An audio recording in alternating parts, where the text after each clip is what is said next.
Je vous bénis tous au nom de Jésus et je profite de l'occasion pour vous saluer.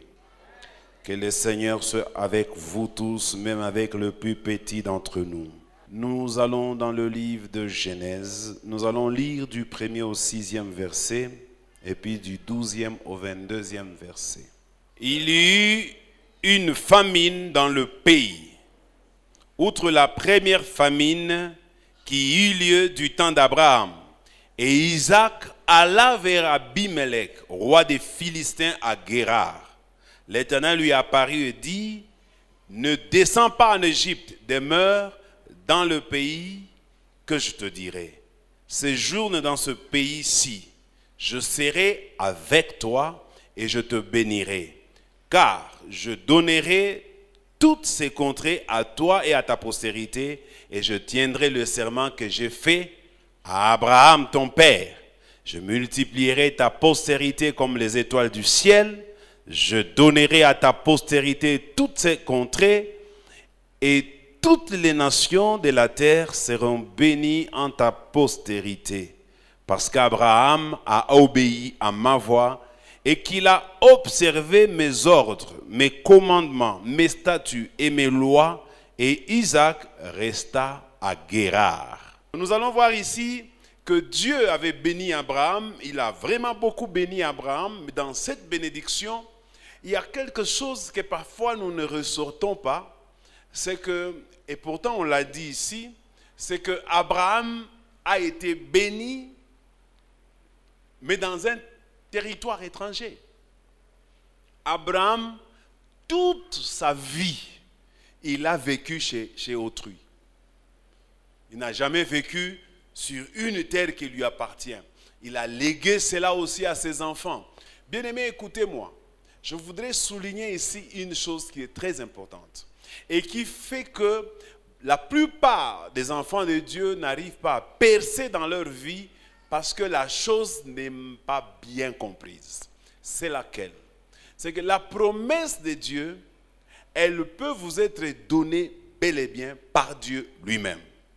Mais cette promesse-là ne voudrait pas dire que vous n'aurez pas de difficultés. La promesse de Dieu ne veut pas dire que la chose ne peut pas durer. Cette année, Dieu nous a promis que ça sera une année de l'intemporalité. Ça sera une année où nous allons commencer à agir et à penser en dehors de toute notion de temps.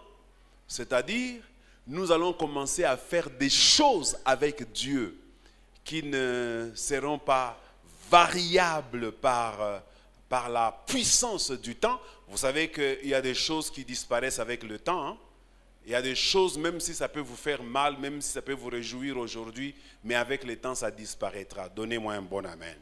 C'est comme ça que je vous ai dit, dans l'intemporalité, Dieu va faire avec nous des choses qui ne disparaîtront pas. Nous passerons, mais ces choses-là resteront. Abraham est passé. Il n'a jamais vécu cette histoire de la terre promise. Il n'a jamais habité cela. Même ici, Dieu dit à Isaac, cette promesse que j'avais donnée à ton père, je la renouvelle en toi. Ce que j'avais dit que je ferais avec ton père, je le ferai cette fois-ci avec toi.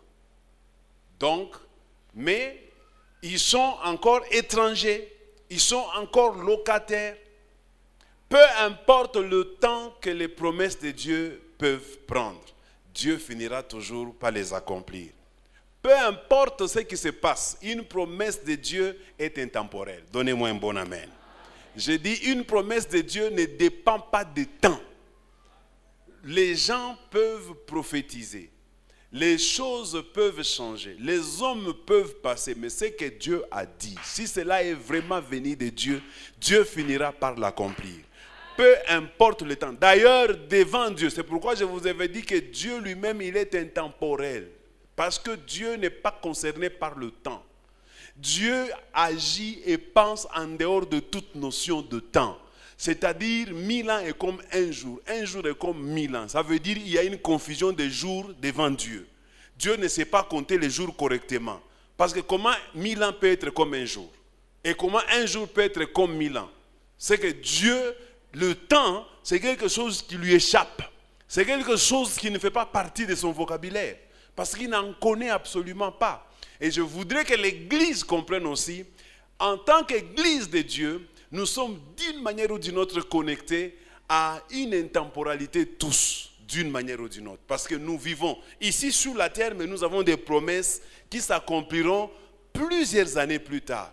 Est-ce que vous savez que malgré que nous sommes encore sur la terre, il y a des gens parmi nous, du moins ceux qui vont tenir, il y a des gens parmi nous qui reviendront avec le Seigneur Jésus-Christ dans les airs pour la guerre d'Armageddon. Cette promesse vous concerne malgré que vous êtes encore ici, malgré que vous pouvez être locataire. Mais vous avez une place que Dieu vous a préparée au ciel et au temps marqué, vous reviendrez ici sur la terre, du ciel. Ce que Jésus avait fait, vous aussi vous le ferez. C'est ce qui est bizarre. Jésus est descendu du ciel, mais dans les années qui viennent, je ne sais pas exactement combien de temps. C'est peut-être 1000 ans, c'est peut-être 2000 ans. Mais dans 2000 ans, certains parmi nous viendront du ciel. Ah, est-ce que vous avez compris ça? Certains parmi nous viendront du ciel, descendront du ciel. Aujourd'hui, nous vivons sur la terre, nous attendons l'enlèvement. Il arrivera un temps, effectivement, nous monterons au ciel. Mais il y a aussi un autre temps selon la Bible. Dans le calendrier, l'horloge de Dieu, il y a un temps où les rachetés de Dieu descendront. Et cette fois-là, nous descendrons pour ce qu'on appelle l'Armageddon. L'Armageddon, c'est une guerre où le diable va régner sur toute la terre et il va enrôler tous ceux qui ne seront pas enlevés. Tous ceux qui ne seront pas enlevés. 666 ne concerne pas l'Église. Si aujourd'hui nous devons parler de 666, c'est que l'Église est déjà enlevée. Et si l'Église est déjà enlevée, c'est que nous sommes restés. Et si nous sommes restés, on va nous enrôler. Et si on va nous enrôler, ceux qui sont montés reviendront pour nous anéantir. C'est comme ça que moi je crois, croyez aussi avec moi, 666 n'a pas encore commencé. 666 commencera lorsqu'il y aura, quand l'Église sera enlevée et que le diable deviendra le seul maître sur terrain et qu'à ce moment-là, il va penser que maintenant c'est lui, on va même commencer à l'adorer. On va même commencer à l'adorer dans les églises. À ce moment-là, il sera surpris. Ceux qui étaient montés reviendront avec le Seigneur Jésus en tête, entourés des anges. Et je dis toujours, nous serons aussi préparés ces jours-là pour le combat. Même la vie spirituelle est un combat. Nous ne pouvons pas avoir peur de combat. La vie sur la terre est un combat. Même si Dieu nous a fait toutes sortes de promesses, mais nous devons les acquérir avec beaucoup de tribulations. Il n'y a rien qui arrive aux enfants de Dieu sans tribulation. Église, soyez forts de ce côté-là. Qu'aucun combat ne vous fasse reculer. Qu'aucun combat ne vous fasse douter votre promesse. Soyez déterminés, engagés, avancez. Le combat qui vient, c'est justement un tremplin pour vous amener dans votre élévation. Il n'y a pas de succès sans combat.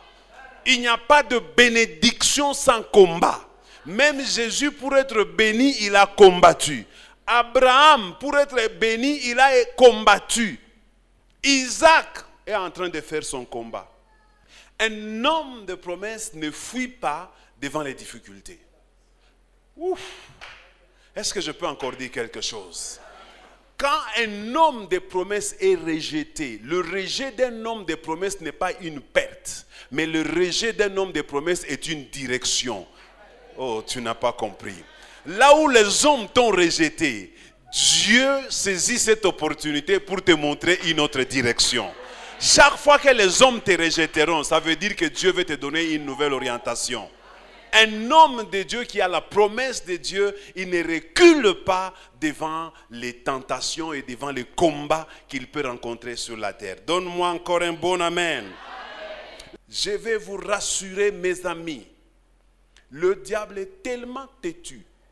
Il n'a peur de rien, ni de personne, ni de tes promesses. Même si cette année est une année de l'intemporalité, le diable n'a pas peur de ça. Aujourd'hui, les gens, quand ils regardent l'église Bread of Life, ils pensent que nous sommes des satanistes et des magiciens. Ils ne connaissent pas cette partie de l'histoire. Les gens te verront quand tu seras dans ta gloire, mais ils ne connaîtront pas toutes les parties de ton histoire. Même s'ils parlent, ne les écoute pas. Même s'ils te combattent, ne les écoute pas. Un homme de promesse avance avec Dieu parce que les hommes te critiqueront, les hommes te combattront. Ils ne connaissent pas ton histoire. Bien-aimé, par moment, écoutez-moi. Nous pouvons être obligés de dépendre de certaines personnes, même si nous ne les aimons pas. Dieu peut permettre ça. Malgré que nous avons des promesses, malgré que nous avons un avenir, Dieu peut permettre par moment que nous puissions vivre là où ce n'est pas bien de vivre. Il y a des chrétiens têtus aujourd'hui parce que son père n'a pas assez de moyens et qu'à l'église on a déclaré que c'était l'année de l'intemporalité.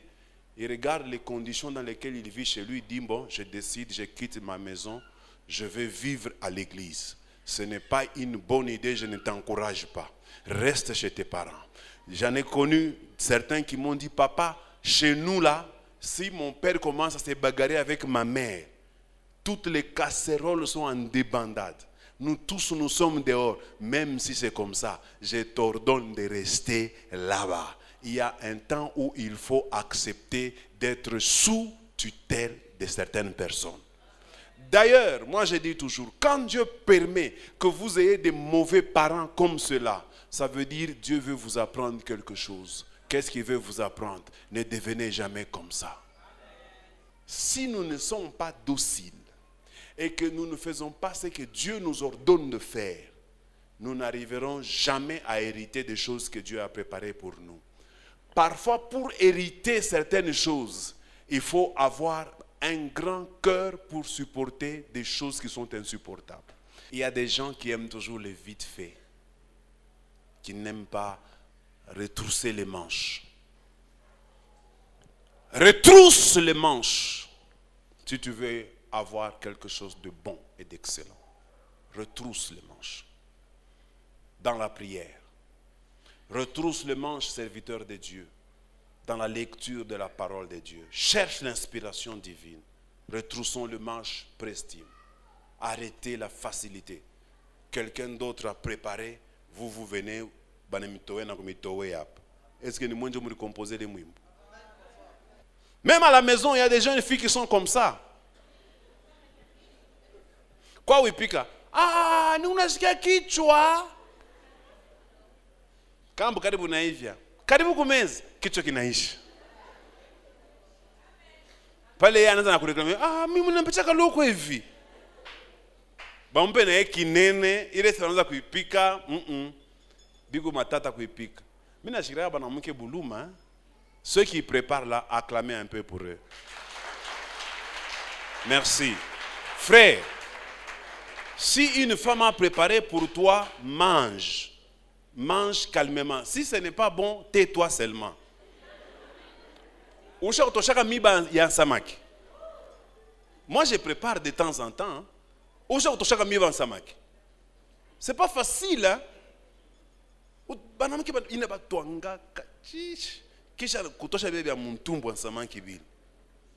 Il a rufu yote kuna mwishia ye. Weye uko wapi? Una yayuka. Unachunga baweke meza. Njoo ukatokele pale ushakularisha na meshu kungambo na ingine unalarisha kungambo kisha bakupatie tena ngara ntonge bunene. Que Dieu te délivre au nom de Jésus-Christ. Dans cette année de l'intemporalité, même si on te fait querelle, laisse, mais continue. Même si tu dois céder certaines choses, cède, mais continue. Là où tu iras, c'est là où Dieu t'attendait. Dieu peut commencer là où il commence avec toi, mais ce n'est pas là où il va terminer avec toi. Là où il a commencé avec toi, c'est juste le début du commencement. Il y a un endroit où il lui-même est en train de prévoir pour toi. Les ennemis ne connaîtront jamais le plan de Dieu. Dieu va les distraire avec là où tu vas commencer. Mais là où tu vas finir avec Dieu, personne n'a jamais imaginé. Dieu te mettra au large. Dieu te donnera ce qui est à toi. Et je vais finir en vous disant que ce qui est à toi, est à toi et personne ne peut les réclamer. Il y a des choses que Dieu peut te donner. Personne ne peut réclamer, même spirituellement, même physiquement. Personne ne peut venir réclamer parce que ça, c'est à toi. Il y a des bénédictions qui portent ton nom. Aucune autre personne, ça ne peut pas lui convenir. Même s'il vient, il va lui-même fuir. Dieu te mettra au large. Je vois Dieu mettre au large cette église Bread of Life. Dieu va te mettre au large cette année. Dans cette année de l'intemporalité, Dieu te mettra au large. Ceux qui te disputent, tu ne le verras pas. Ceux qui te portaient querelle, tu ne le verras pas. Les opposants, tu ne le verras pas. Dieu va te mettre au large. Il va te donner une bénédiction sans mesure, sans limite. Une bénédiction, même si quelqu'un veut imiter, il ne peut pas arriver, c'est impossible. Je parle à quelqu'un cette fois-ci. J'ai dit, tu as vécu des choses, mais tu n'as pas encore vécu ce que Dieu va faire. Laisse ce qu'il faut laisser. Abandonne ce qu'il faut abandonner. Mais continue, il y a quelque chose que Dieu va faire bientôt pour toi. Dieu me mettra moi aussi au large. Il y a un temps pour toutes choses. Nous sommes arrivés au temps de l'intemporalité. Malgré les oppositions, malgré les disputes, malgré la sorcellerie, Dieu te mettra là où la sorcellerie ne peut plus opérer. Là où la méchanceté ne peut plus opérer. Là où les armes ne peuvent plus opérer. Là où les stratégies ne peuvent plus opérer. Là où les blocages ne sont plus possibles. Là où la chaleur ne peut pas t'atteindre. Là où la sécheresse ne peut pas te faire peur. Rehoboth.